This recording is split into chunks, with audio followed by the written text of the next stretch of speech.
Bunda dan ayah, meski kesannya sepele, tapi menyimak setiap cerita si kecil dengan baik itu sebenarnya penting banget loh. Ini merupakan wujud empati dan kasih sayang orang tua yang akan membuat anak merasa dimengerti dan dihargai. Gak cuma itu, si kecil nantinya juga bisa tumbuh menjadi pendengar yang baik untuk bunda, ayah, serta orang lain di sekitarnya. Mau tahu gimana jadi pendengar yang baik untuk anak? Simak penjelasan saya berikut ini.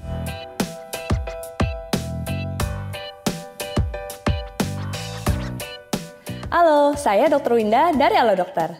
Buat sebagian orang tua, jadi pendengar yang baik buat anak mungkin susah-susah gampang ya. Kadang anak ceritanya itu-itu aja, ngomongnya masih nggak jelas, atau ceritanya juga belum runut. Ini nih yang mungkin bikin bunda dan ayah cenderung males dengerin cerita si kecil. Meski begitu, kalau bisa jangan dibiasain ya. Soalnya kebiasaan tersebut bisa ganggu komunikasi antara anak dan orang tua loh. Meski bicaranya belum jelas, bukan berarti dia benar-benar nggak ngerti apa yang terjadi di sekitarnya loh, termasuk bagaimana sikap ayah dan bunda kepada dirinya. Kalau anak ngerasa dia gak didengar dengan baik sama ayah atau bunda, bisa saja dia nantinya jadi gak mau deh cerita-cerita lagi sama orang tuanya. Atau malah bukan gak mungkin, dia mencontoh perilaku tersebut, sehingga dia juga jadi gak mau dengerin apapun omongan bunda dan ayah. Nah, supaya hal itu gak terjadi, saya punya beberapa tips buat bunda dan ayah supaya bisa jadi pendengar yang baik untuk anak. Tapi sebelumnya, saya punya info menarik nih buat bunda dan ayah. Kalau bunda dan ayah masih punya pertanyaan seputar tips parenting dan tumbuh kembang anak, bunda dan ayah coba deh chat bersama dokter di aplikasi Halo Dokter. Pilihan dokternya ada banyak, mulai dari dokter umum, dokter spesialis, dokter gigi, psikolog, bahkan dokter hewan pun ada loh. Ya, kalau mau bahas parenting atau anak sih, saran saya chat ke dokter anak aja. Atau kalau mau ngomongin soal perkembangan psikisnya, konsultasi sama psikolog juga boleh. Respons dokternya cepet loh, kurang dari 5 menit, pertanyaan bunda dan ayah biasanya sih udah bakalan terjawab. Udah gitu, dokternya bisa loh ngasih penjelasan yang gampang dimengerti, dan juga akurat secara medis. Terus, kalau ternyata bunda, ayah maupun si kecil membutuhkan pemeriksaan dan penanganan lebih lanjut, dokter juga bisa bantu arahin untuk buat janji konsultasi tatap muka di klinik atau rumah sakit terdekat. Gimana? Praktis dan lengkap kan? Supaya bisa ngerasain kemudahan layanan kesehatan terlengkap dalam genggaman, bunda dan ayah bisa download aplikasi Halo Dokter sekarang juga di Google Play dan App Store. Oke, lanjut. Jadi, supaya hubungan dengan si kecil semakin erat dan akrab, bunda dan ayah perlu melatih diri untuk menjadi pendengar yang baik dengan mengikuti beberapa cara berikut. Pertama, hentikan aktivitas dan perhatikan saat anak bercerita. Jadi, jangan biasain tuh ngobrol sama anak tapi disambil dengan melakukan kegiatan lain. Kalau emang bunda dan ayah lagi gak bisa ninggalin kesibukan pas si kecil ngajak cerita, lebih baik kasih tahu dia kalau bunda dan ayah saat ini belum bisa dengerin cerita si kecil. Coba minta dia bersabar dan cerita lagi di lain waktu.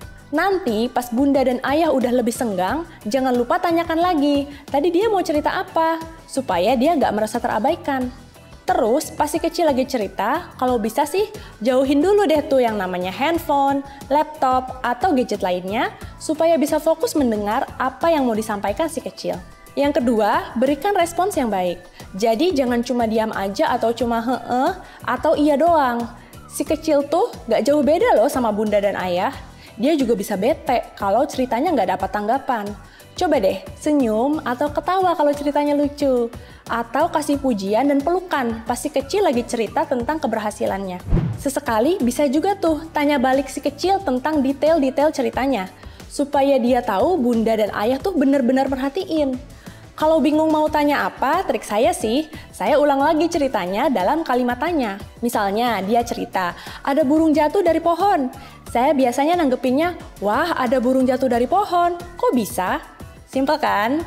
Memberi respons yang baik itu bisa bikin dia ngerasa omongannya itu diperhatiin sama bunda dan ayah. Si kecil pun jadi merasa lebih berarti di mata ayah dan bunda. Terus, kalau dia cerita suatu hal yang kurang menyenangkan, misalnya dia marah atau sedih karena barangnya yang hilang, jangan lupa tunjukin rasa empati bunda dan ayah ya.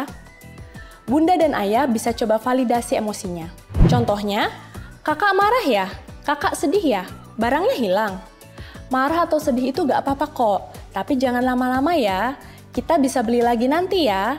Lain kali, lebih hati-hati jaga barang ya. Simpan baik-baik supaya gak hilang lagi.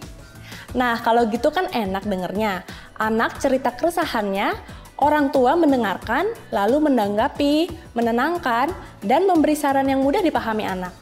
Tips yang ketiga, hindari menghakimi anak.